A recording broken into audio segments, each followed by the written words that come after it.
중학교 내내 전교 1등을 하며 자신이 공부 잘하는 아이라는데 의심을 품어본 적이 없는 민호. 그러나 특목고에 진학한 후 민호는 아무리 열심히 공부를 해도 더 이상 공부 잘하는 아이일 수 없었습니다. 민호가 공부 못하는 아이가 된 것은 누구의 잘못일까요? 우리의 완전히 처음에 들어가가지고 100등이 넘은 거예요. 100등이 넘은 거예요. 그러니까 얘가 네네네네 울었어요. 큰애는 네 시험 보고 나서 100등. 예 그리고 공부 안 하면은 막 걔는 완전 죽음이에요. 공부 안 하고는 도저히 살 수 없을 만큼 선생님들이 애한테 막 닥달을 하세요. 얘가 그러더라고요. 엄마 오늘 걔 울었어. 공부 안 했어. 그러니까 거기서도 가면은 이제 공부 엄청 잘하는 애도 있고 또 밑에 있잖아요. 이제 거기조차도 그런 애들은 선생님 성에 안 차는 거예요. 공부하는 게. 외고에서도 공부하는 애. 예.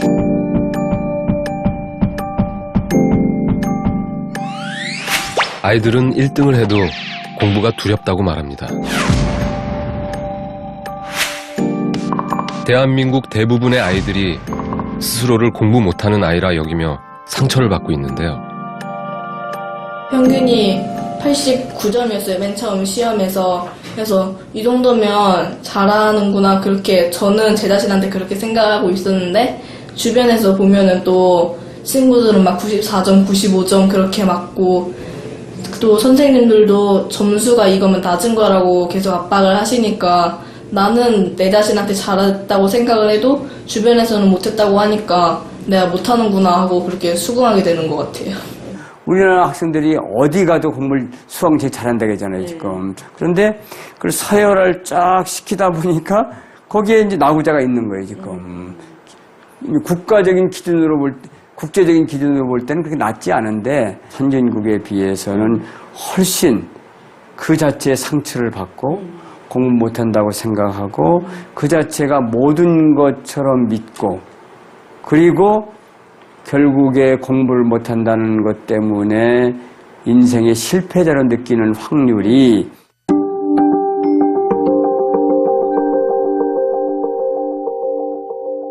아직 나도 어지러운데 저도 공부할 때마다 어지러워. 저는 뭐 외우거나 그러면 머리가 아프고 공부하기가 싫고 팔이 저려요. 엄마한테 머리 아프다고 그러면 엄마가 뭐라 그러셔? 병원 가서 보고 괜찮으면 계속 하라고 그래서요. 공부할 때요, 다리가 갑자기 저리고 배 여기가요, 계속 아파요. 엄마한테 그렇게 얘기해 본 적이 있어? 네, 그때 엄마는 뭐라 하셔? 그래도 계속 공부하래요. 공부에 대한 스트레스가 있어서 머리가 아프다던가 배가 아프다던가 아니면 뭔가 좀 이렇게 컨디션이 너무 안 좋아졌다던가 그런 것들이 있어 본 적이 있었던 사람. 숙제가 많거나 막 밤을 새서 공부를 해야 되거나 과외에 대한 그런 공부도 숙제도 많이 해야 되니까. 내가 지금 초등학교 6학년을 인터뷰하고 있는 건지라는 잠깐 밤을 새봤다고? 기본으로 12시에 잔다고? 말리지만 3시에 톡하면 바로 답장와요. 뭔지 알아. 얘도 그렇고. 숙제 때문에 머리도 띵해지고. 진짜 그때는 자고 싶었어요. 자면 되잖아. 왜? 공부를 해야 하니까. 너무 스트레스 진짜 너무 많이 받았을 때 장염에 걸렸었는데 그냥 오히려 막 학교 안 가니까 좋다 막 이런 생각하고 막 공부 안 할 수 있으니까 우리 아픈 게 낫다 이런 생각하고 베란다 보면 뛰어내릴까 뭐 이런. 한국청소년정책연구원에 따르면 최근 1년간 청소년 5명 중 1명이 자살을 계획한 적이 있다고 하는데요.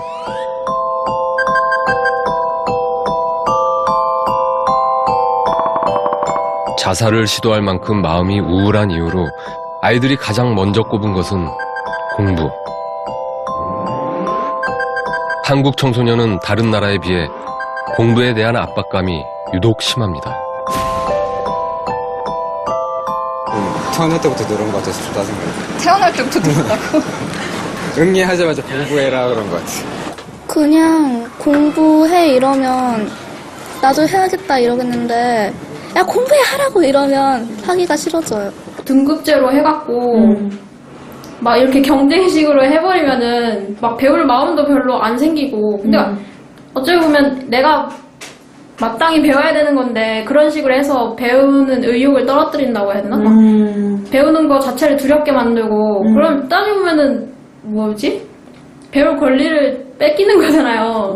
비교와 경쟁의 부담 속에서 아이들이 어느 시점에는 싫어지기 시작하거든요. 공부가 싫어져서 안 하는 아이, 공부를 거부하는 아이가 현재 학교에서는 공부를 못하는 아이로 취급되는 경우가 대부분인 것 같아요. 공부 때문에 혼나고 그래서 이제 공부에 보복을 하는 거예요. 다른 말로 하면 배우고자 하는 자신의 본능을 보복하는 거예요.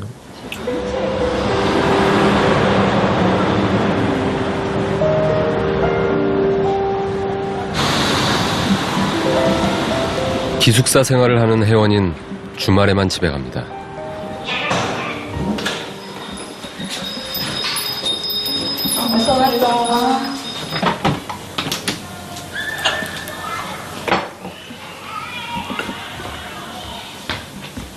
일주일 만에 집에 돌아왔지만 목만 축이고 숨 돌릴 겨를도 없이 바로 책상 앞에 앉는데요.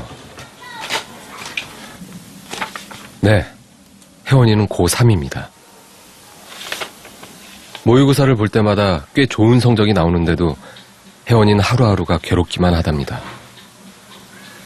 그 인강도 따가도요, 막 그림 같은 거 하나씩 보면요, 진짜 완전 그리고 싶고 그렇죠. 그래서 많이 울고 싸웠죠. 툭한 싸우고 울고 막 그랬는데 너무 완강하셔서 진짜 고집 안 꺾으시더라고요. 그래가지고 그냥 못 이기겠구나. 혜원이는 어렸을 때부터 그림 그릴 때가 가장 행복했습니다. 그림에 관해서라면 직접 책을 사서 공부하는 등 늘 열의를 보였는데요.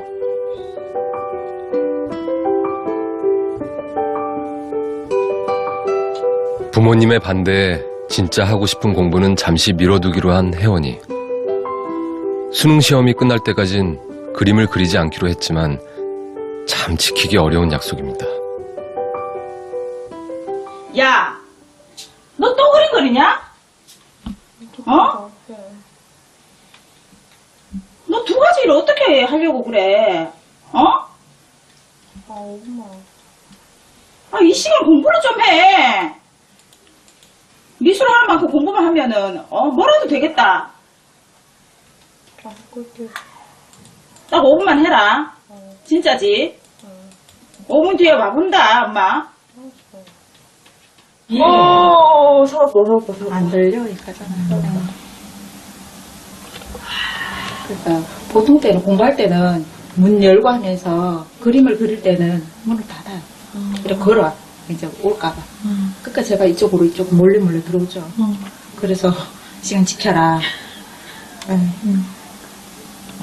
어느 순간 또 커튼을 치더라고. 이제 못 보게.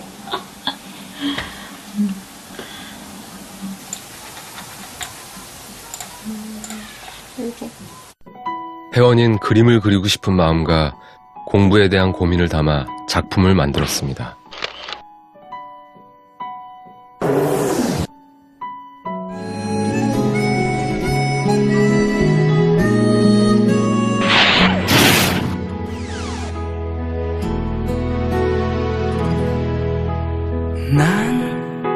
난 꿈이 있었죠.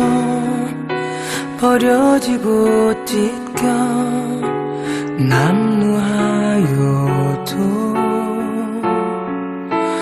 내 가슴 깊숙이 보물과 같이 간직했던 꿈. 때론 누군가가 뜬 노를 비웃은 내 등 뒤에 다 그만두고 싶다, 진짜. 네, 그런 생각도 많이 했어요, 솔직히. 네, 그냥 지금 그만두면 차라리 공부도 안 하고 아무것도 안 하지 않을까. 네, 그런 위험한 생각까지 했던 것 같아요. 좀 중학교 때 약간 방황 많이 할 때. 그때 뭐 차라리 미술을 못할 거 얘가 지금 여기 왜 있나, 뭘 하고 있나.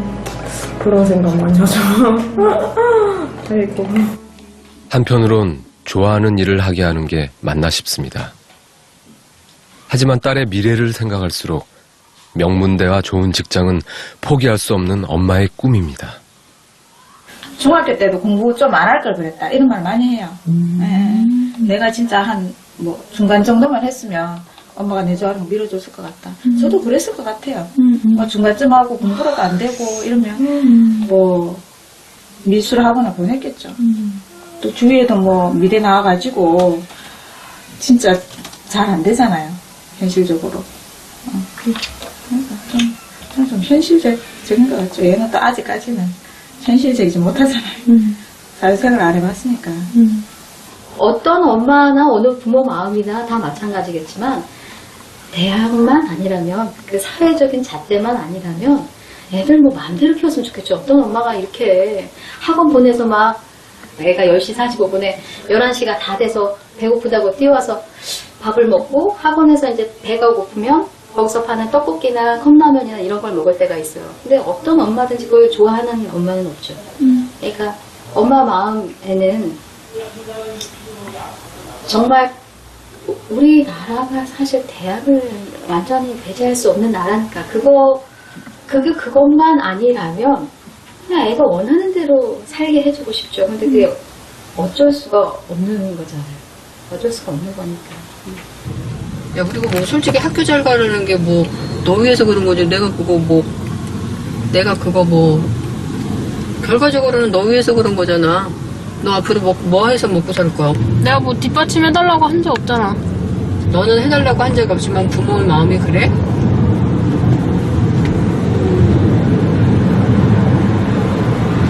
네가 제대로 못 살면 우리가 제대로 뭘 제대로 못 해줘서 그런가 항상 후회할 텐데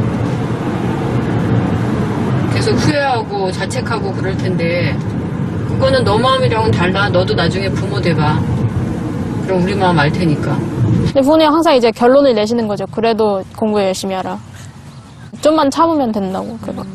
부모님들은 항상 이제 결론이 있으시잖아요. 그러니까. 정 대표야? 성적표 속 아이의 점수는 부모님 자신에게 매겨지는 점수가 되곤 합니다. 어떻게 했으면 좋겠어? 응? 응? 어떻게 했으면 좋겠냐고. 나도 너만큼이나 너도 네 스트레스도 크지만 내 스트레스도 엄청 크거든. 고3 애도 스트레스 크지만 고3 부모도 스트레스 커요. 내가 19년 동안 너네들 키우고 너네들한테 쏟아부었던 모든 것들이 결론이 꼭 있잖아. 내가 얘네들이 학교를 어딜 가는가로 내가 평가받는 것 같은 거야. 가만히 앉아서 생각해보면 내 자식들이 뭐가 모자라서 응? 그렇게 착하게 잘 컸는데 라고 생각하다가도 갑자기 또 학교 얘기만 나오면 또 그래. 응?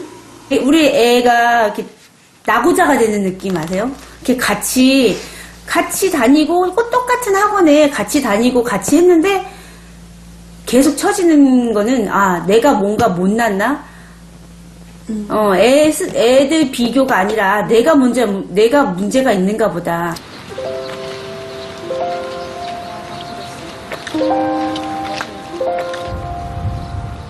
다음 시험에선 부모님의 웃는 얼굴을 볼 수 있길 소망하며 아이들은 오늘도 힘겨운 싸움을 포기하지 않고 학교로 향합니다. 9시간 동안 이어진 수업이 끝나면 저녁 7시부터 다시 시작되는 자율학습 1교시. 조용해라. 자, 지금부터 많이 먹었나? 예. 오늘도 학교 1번 수고 많았다. 편안한 마음으로 자율학습 집중할 수 있었다. 자, 1교시 쌤 일어나 학습부터 하겠습니다.